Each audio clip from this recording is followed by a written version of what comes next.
That's why darkness is not the opposite of light. It's the absence of light. Light can't go that far. And God sheds his light on purpose, not to eradicate darkness, but to differentiate it. Yowza, I'm just saying. Yes? Pam said that's why the whole earth groans now, and we await the restoration of all things. Yeah. So what we're talking about, so the light, here it gets weird. It gets a little weird, I told you before. He said he called the light day, and the darkness he called night. And he says evening and morning, so he calls this also, he calls this morning, and he calls this evening.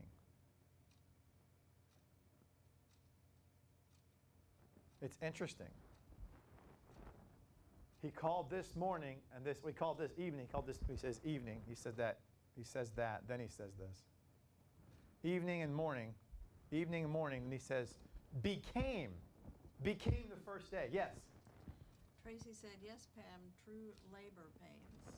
So I want you to understand something though. Let's say that I'm, which I'm not, I'm, so Da Vinci, wasn't it Da Vinci or was it Angela? Who's the one who did the man and God thing reaching out? Was that Angela or Da Vinci? I can't remember right now. Remember talking about the mural where God reaches out to man and he's touching, is that Angelo or is that Da Vinci? I think it's Angelo. Michelangelo? Anyway, well, I'm just saying, let's just say.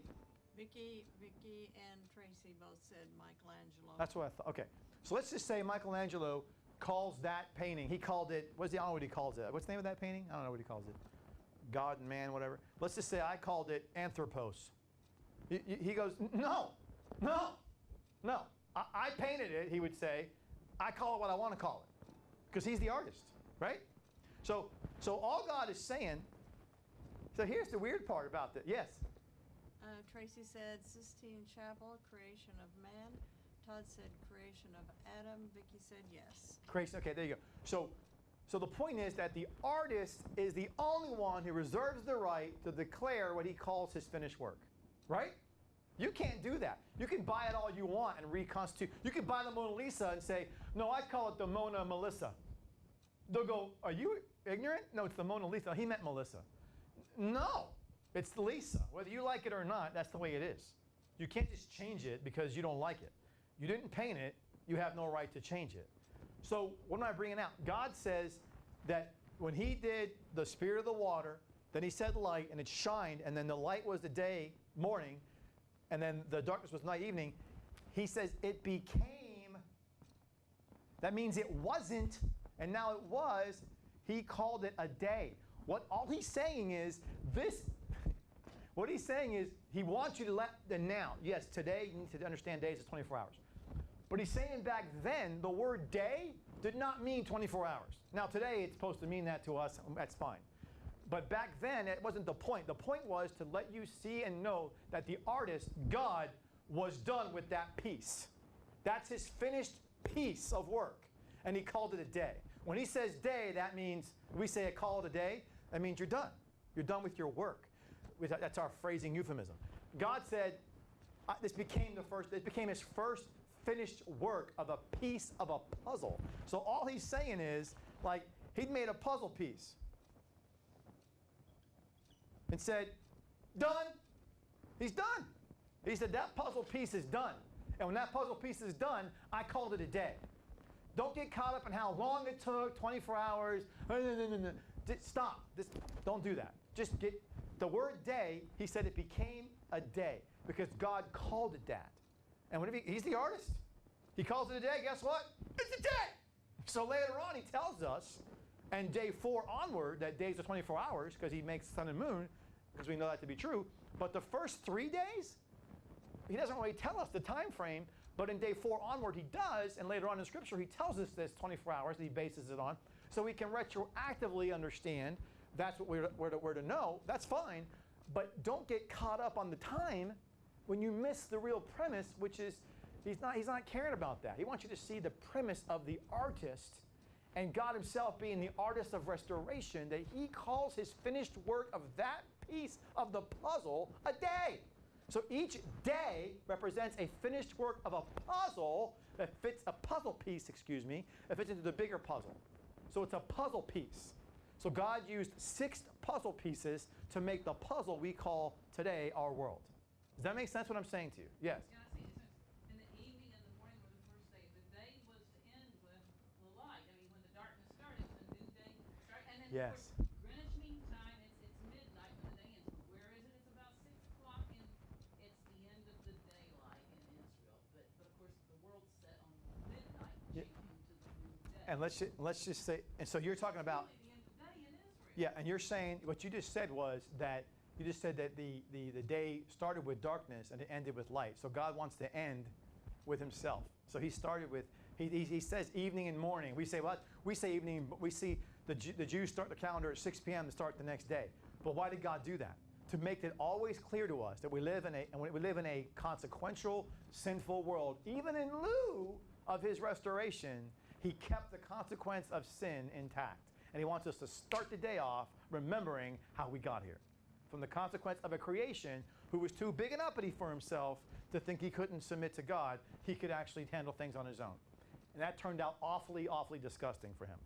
And so now he says, I want you to always remember that if he, the crown of the creation, could screw things up royally, you got no shot. Okay? But I want you to start every day remembering that he counts days as a dark evening and a morning first day. So he ends the day with light. In other words, he's going to end always with restoring us. That's why he says, where sin abounds, grace abounds all the more. That's why he ends with light, to your point. Doesn't matter how darkness it gets. He will always win. God will always win out. God will always restore. God will always bring back to the joy of knowing him. Yes? Todd said, what is Nancy saying? I think I just said it, but I don't what you say. Yeah, I'm sorry. The Greenwich Mean Time is midnight, but it's really the end of She- the day in Israel. She's talking about the Greenwich, she's talking about the Oh, time he in, said you did. the time frame for Israel, and how it's here. It's midnight. It's midnight for them when it's right here. What time is it here? Well, it's midnight around the world when the midday begins.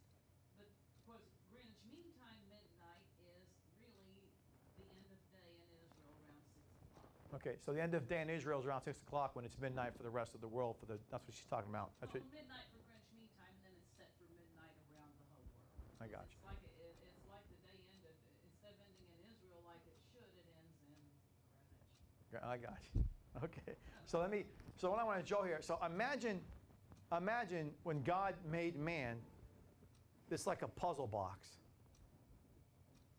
And we have this puzzle box, and based upon our years of life, well, based on our time on this earth, I should say, based on our time on earth, our time on this earth.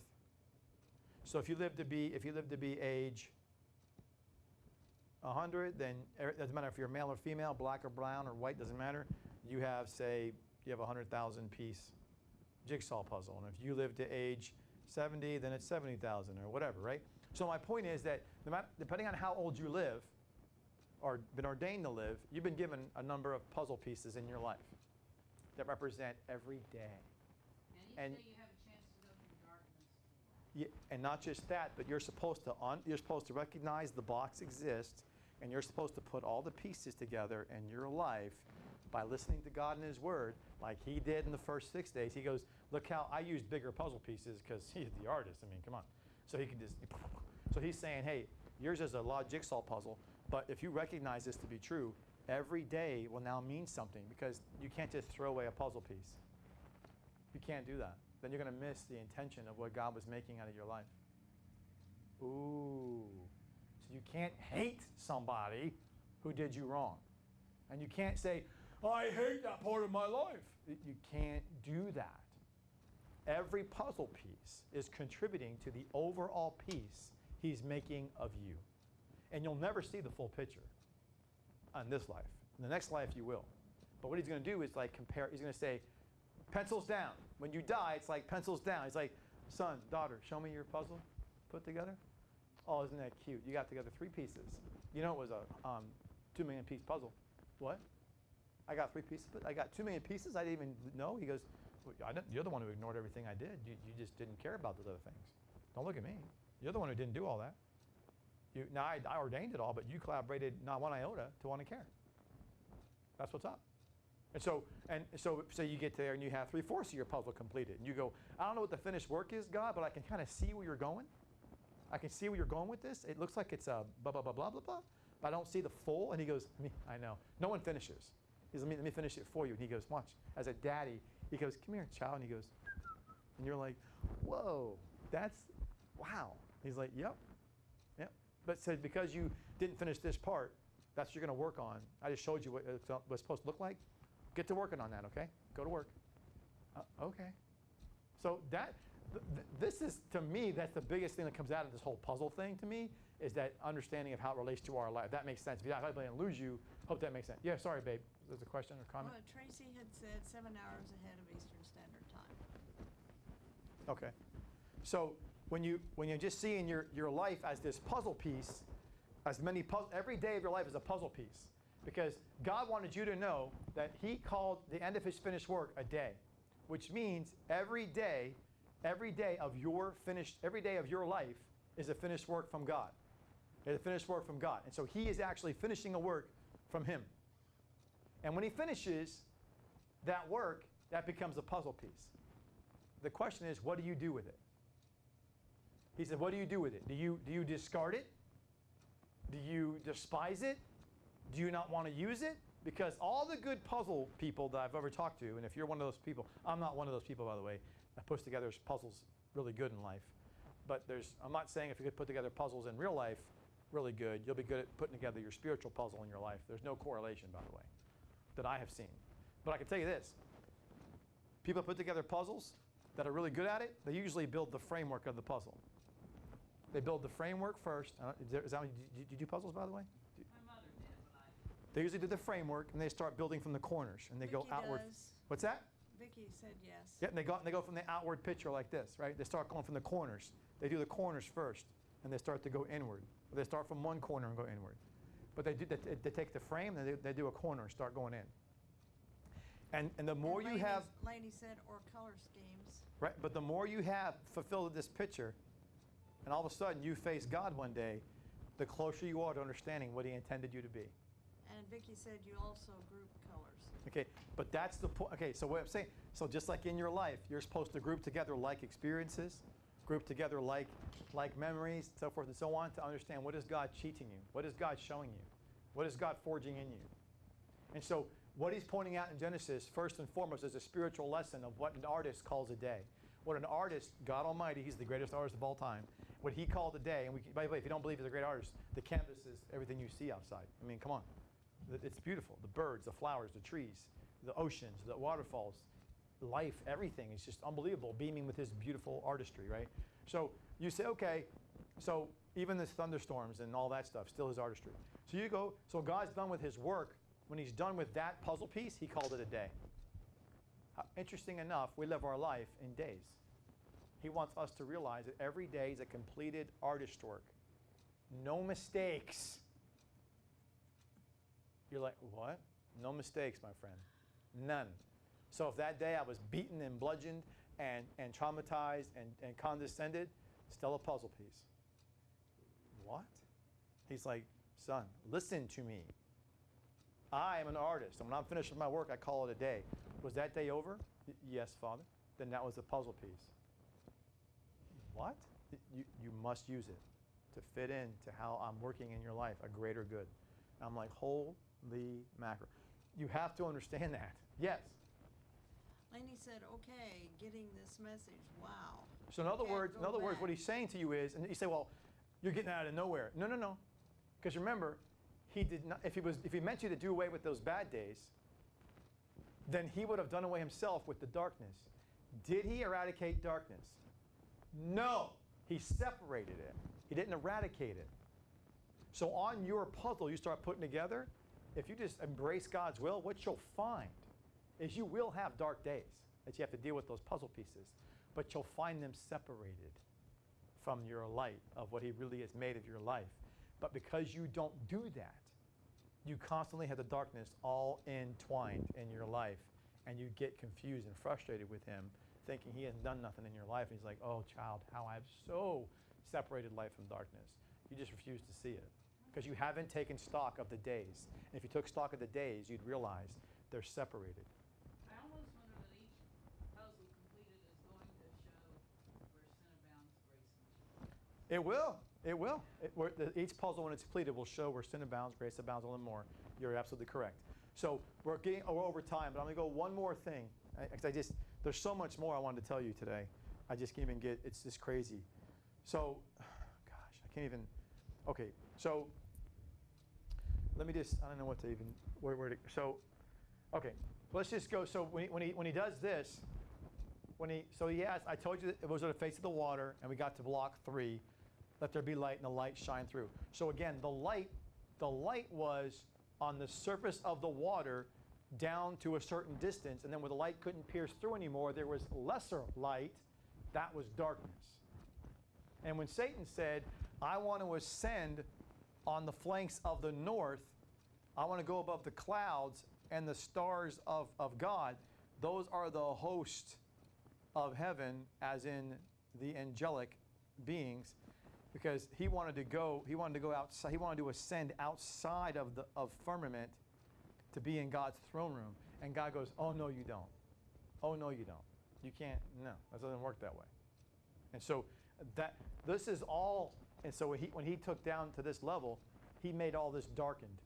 And God said before it wasn't darkened, by the way, it was light. It was all light. He darkened it, and I separated light from darkness. Why don't you do away with it, God? And he goes, see, this is the question. No one's ever asked this question. They've always asked the question, why does God just chain Satan? Why not just kill him? Why does he chain him for 1,000 years? Here's a better question. When God restored the earth, when no one was here, why not just get rid of darkness? Just wondering. Why are you leaving a consequence that obviously was here that wasn't intended to be here? Why'd you leave it here? That's a better question. Forget the whole Satan being chained. Because, by the way, do the math. 1,000 years is, guess what? 1,000 years. How long has it been since the darkness has been here? 6,000 years. So why did you leave that here? Why? Why not just do away with it back then? Just go, done, and start over again, all light. He didn't do that. Yes?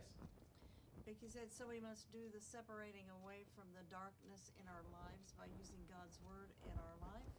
Pam said, great analogy, Vicky. Eleni, darkness separated at the cross. And that's why in Ephesians 5:11 it says, you have no fellowship with darkness, but you shed light on them and you don't fellowship with them. It's in Ephesians 5:11 he says that you remember we played that before. For example, when he says, it says, and do not co-partner, and that word is soon koinonoi, do not soon koinonoi with the unfruitful works of darkness, but rather even reprove them. So you're not supposed to even be, fellowshipping with soon koinonoi. Don't suffer. In other words, if people who go through darkness want to complain and argue and hate and maliciously have depression or malice towards somebody, don't go, yeah, I have that same experience. I'm going to join you in that pity party of hate and malice. That's co-partnering with unfruitful works of darkness. What are you doing? That's just not right. You're supposed to reprove that. You don't do that. You don't go to the journey of sin. You don't feed your sin nature. That just doesn't make no sense. So this is just so far going through these first 3 blocks. And God declared it, and this block here, he declares it a day. So all I want you to see so far as we end this time together, I want you to see that God as the artist declared it a day because his work was finished. And his work being finished had nothing to do with a time frame of 24 hours. Had nothing to do with that. Just get that out of your head. I'm not saying it was millions of years. I'm not saying that, by the way. I'm saying that later on he tells you a day is 24 hours, and retroactively you're supposed to understand that, granted. But that's not his intent or his focus in the first initial verses of Genesis chapter 1. His intent and his purpose and his focus and his message to you and me is to focus in on the artist and his work. And when he says it's finished, you know it's finished because it becomes a day. When it became something it wasn't, then guess what? He's finished. He said that puzzle piece is finished. Puzzle's not finished, but that piece is finished. On to the next day. On to the next project. It's an amazing wow. When you realize that a day represents a finished work of the artist, you will not see your days of your life the same ever again. Every single day matters. Every single day matters. And your giant puzzle piece that God's putting together of your life. And by the way, if you think, well, that's not fair, I have more puzzle pieces. No. People who live the same number of years have the same number of puzzle pieces. Same number of days, I should say. You live the same number of days, then your puzzle pieces are the same. The only time they differ is when you have more days of life or less days of life, then your puzzle pieces will differ. Other than that, they're the same puzzle pieces. Doesn't care about your ethnicity or your gender.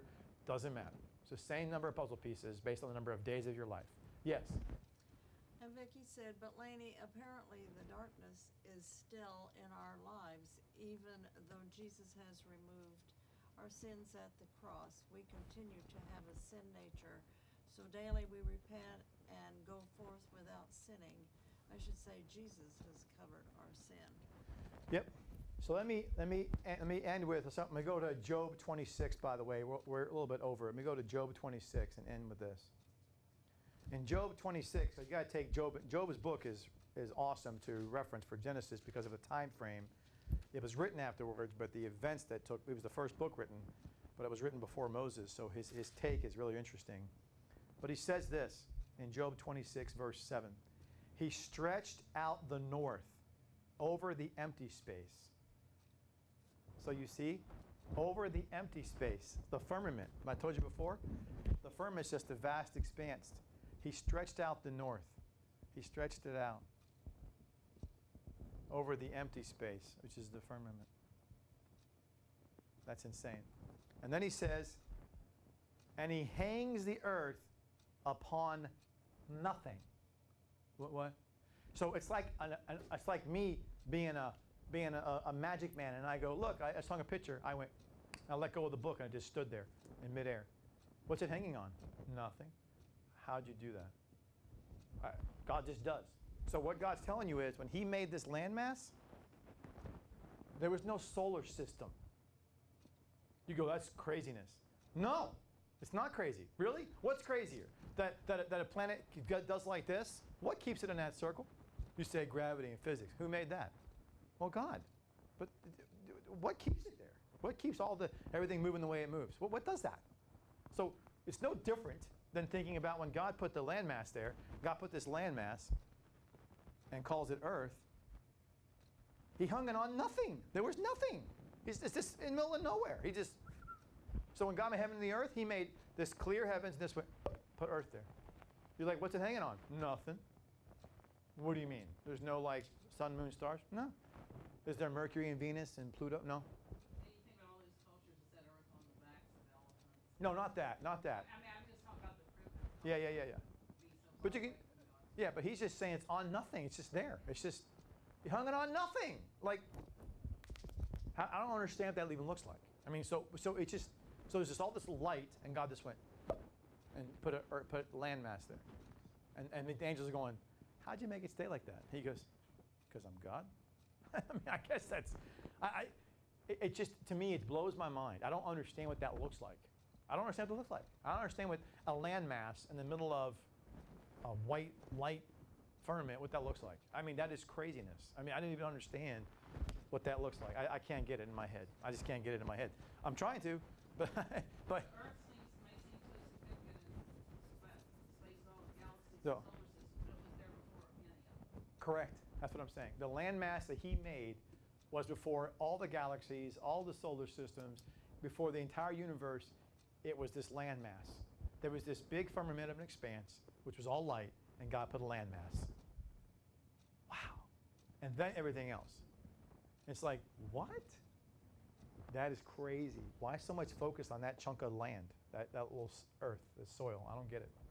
It's just really weird. And why in the middle of this white space? And then Satan comes in and makes it dark, and all of a sudden, then later on, you restore it, and you put stars in the darkness and the firmament out there. But in this firmament, you separate, and he starts to do separations. But he doesn't do away with the darkness. But it didn't start that way. How does this land massless dust? Weird, but dust. I'm gonna get into the landmass issue and later on. I'm gonna get into that because it deals with the restored earth and the new earth. So all this deals with, we have to go through this to understand 2 Peter 3:5, to understand what a restored earth looks like, because it's gonna look like the earth that was here. So it's gonna look like this earth that he restored, but it's not gonna look like the earth that was before. Remember, he's restoring the earth to the way it was before the Noahic flood, not before Genesis 1:1, not that one. He's not restoring the earth to what we see, because that's, wow. I can't get it. So I'm getting 2 hours every time. But you're going to see what he's going to do. He's going to have an earth that was created, then it was formless and void, and then it was restored, then it was destroyed. Then we're in the present day earth. He's going to restore the earth back to this point when he comes back in the Messianic reign. Then at the end of that, he's going to make a whole new earth, similar to what he did at the beginning. It's going to be like that. It's going to be different, totally different. Which means everything's going to change on earth. Not the heavens so much, but at the end of day 8. You almost wonder if that land mass possibly represented all humanity before God's reign. I don't know, but we're going to... At the end of day 8, everything's going to be light, no more darkness. Right, because that's where when he says there's no more need for the sun and the moon, he says that again, which he's telling you because there's a new heaven now. That's why. The new heaven goes back to, because when he restores things, you go back to the restore. It's like when you do a computer a restore point, and the computer gets the virus, you go back to the restore point. This is the restore point. God goes back to the Messianic reign. Messianic reign ends, and he goes, okay, now we go to a new earth, and we're going, what that looks like. Well, you thought the restore point was cool. Wait till you see this. Well, then he makes a new earth, and we think that's cool. And he goes, oh, you ain't seen nothing yet. Wait till I make a new heaven. And you're like, new heaven? Like he said, 2 Peter 3:5, the same heaven's been the same one all the way through. I'm going to make that new now. What do you mean? As in he gets rid of the darkness. It's gone. That's why he said, there need no more the sun. I am the light. That's why he said that, because it goes back to the beginning. That's the point of this lesson, is to let you see that. And I never saw it before in my life, to be honest with you. I just never saw it before, like ever. But now I see it, and I'm like, it just blows my mind. It's like, what? I never understood what it meant, and now I do. And it's just blowing my mind. It's just unbelievable what he's talking about. It's crazy insane. He goes back to a restore point, only to make a new earth. And then when we're wowed by that, he goes, oh, you ain't seen nothing yet, Jack. Wait till I make a new heaven, and all that darkness, gone. Because the new earth, by the way, means no more darkness. He takes the darkness away from the earth, which he didn't do before. That's day 8. Day 8, yeah. On the earth, the darkness is done away with. He does it away with. But then on the earth, on the heavens, he does end of day 8, and he makes the heavens the same way. Removes darkness from that as well. And we're like, whoa. So all you see is light. Well, in day 8, will we even see the darkness in the heavens in day 8? In the heavens you will, because it's not a new heaven until afterwards. Yeah, but So I mean, it gets to be night. darkness is removed From from the earth. earth. How will we see the stars? I mean, because there won't be darkness, so that we can see the stars. Well, the darkness of the earth, what I'm referring to is, remember, he calls darkness on earth this darkness here that's in the depth of the waters. The darkness of the earth is referring to the deep. So that means when you go to the ocean deeps, the ocean depths, you can see the ocean floor. That's insane. But there'll still be night and day in day 8. I don't know how to answer that question. Maybe. I'll say maybe, because I don't know.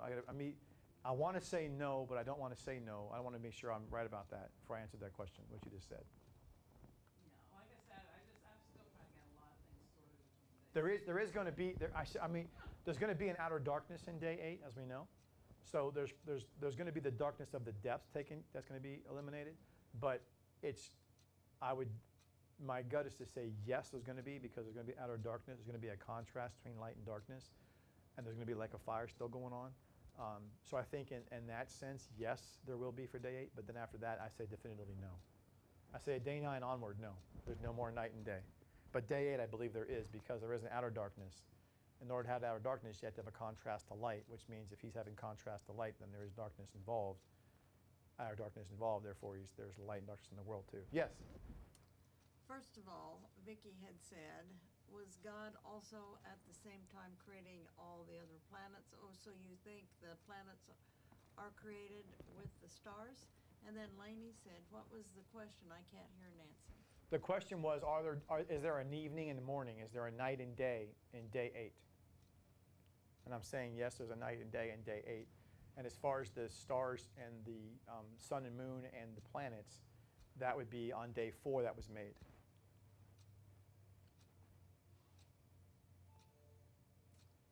Vicki said, okay. You're correct. And day 4 is when the solar system, the galaxies, the entire universe was then filled on day 4. So that means what mattered to God first and foremost was this vast expanse of clear light, which itself, the heavens and the earth fell into darkness, right? And then you have him moving over the face of the deep and separating light from darkness on the earth. And later on, we saw him putting stars in the heavens and the sky. And so that's in day 4. So all that mattered to God was this vast expanse of light and a landmass he called earth. And then Satan ruined it all, as we saw in Isaiah 14. He made the world a wilderness. He made the world a desert, lifeless. It became formless and lifeless, empty, no life. And then God restored it all. God said, give me the palette back, son. You don't know nothing about creation. Let me show you how to be an artist. And God made something beautiful out of his brokenness. He didn't just change the canvas. He used the same canvas and made a beautiful picture. That is also a key point that's salient to this lesson. That he didn't just do away with our mistakes in our life. He used them. He uses them to make a beautiful word picture and a beautiful story of our life. He uses our pains and our bruises and our hurts and our bad, dumb choices, and he makes them into beautiful things later on. If you just give the artist the palette, he'll take over, and you're like, how'd you do that? He goes, you kidding me, daughter, son? I did the same thing with Satan back in the beginning of the world. I mean, look, I made everything around you beautiful from his idiotic mistake. If I can do that on a whole entire planet you live, I can certainly do it with your life. I mean, that's nothing. So he's like, you're one piece of this whole world. I did the whole world this way. So it's just an amazing thing that he's an artist making everything beautiful out of something that's all broken. Like that old song says, something beautiful, something good. All my confusion, he understood. He took my life, was all broken, and made something beautiful out of my life. There's that song. Yes? Laney said, very thankful for that. I make a lot of dumb choices, it seems. Vicky said, how does our past understanding of the double fault of angels fit in? Genesis 1 is after the previous creation, right? And Todd said, sorry, Laney, all preordained. Yeah, it's true. All preordained. It's all meant to be our betterment. But the double fall, there's a fall that happened inside his restoration. The angels fell. And there's a fall before that, which he took them. Remember, he wanted to ascend above the stars of God. That's referring to those hosts in heaven he had. So those angels, not the seraphim and cherubim and all them, but the angelic host, they fell with him. So there was the same 2 falls. That's still the same. And that first fall that came with him is when you have the Genesis 1:1 talking about how, again, that plus Job plus Isaiah, you could put together that Satan did that, or I should say, nor a cherub that covereth fell and did that as Satan. And so then he took those angels with him. So the falls are still the same. It's just difference of knowing what it looked like prior to and what it looked like afterwards.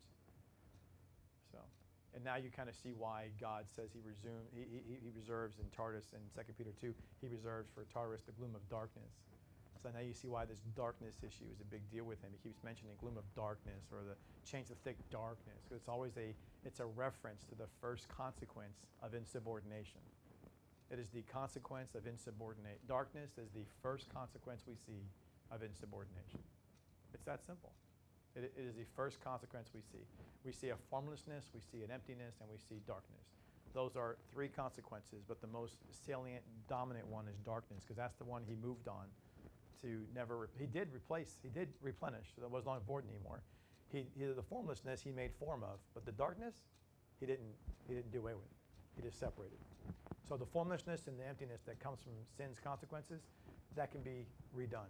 He can refill and he can reform. But as far as the darkness goes, that still stays. He just separates us from it. And it makes that separation in our life as well. So I think the key points there, and I hope that makes sense. Yes? Laney said, just a learning process appears dumb to me, but that is not complimenting the Lord. That's true. Since it was preordained. Yep. So it's preordained. Let's close and pray. We'll get together again on Sunday in a new space, and we'll talk again on a new location and a new place of worship where we're going to have also the conversation on a new heaven and a new earth. What a coincidence. Yes? Tracy said, what verse are we ending on? We're ending on 2 Peter. I got it right on the board, by the way. I know, right? 2 Peter chapter 3, verse 5. I haven't even talked about verse 5 yet, not all of it. I haven't gone into the earth out of water and through water yet, or verse 6 about the deluge of the then world. I got to go through those yet. I haven't even done that yet. So we got to get it. We're still on verse 5 and 6, respectfully. So. Okay, great. She said. All right. So just I hate sorry to go off track, but on Genesis, but I had to do it, It was necessary, and there's more to this story. We're not even done yet. We're not even scratching the surface yet of this stuff. You'll see it's the sheerest rabbit hole. You'll see. You'll see. All right, so let's close and pray. So, Father, we thank you for this day and opportunity we have to be with you, to learn from you, and to grow with you. We ask you to continue to guide and direct us and encourage us. Keep us in your love and your peace, and grow us in the knowledge of you by doing that. And Father, we help us to be thankful and grateful to you. Actually, help us to walk in humbleness and submissiveness and trusting and obeying you. We ask all these things in Jesus, Yeshua's name we pray. Amen. So I got all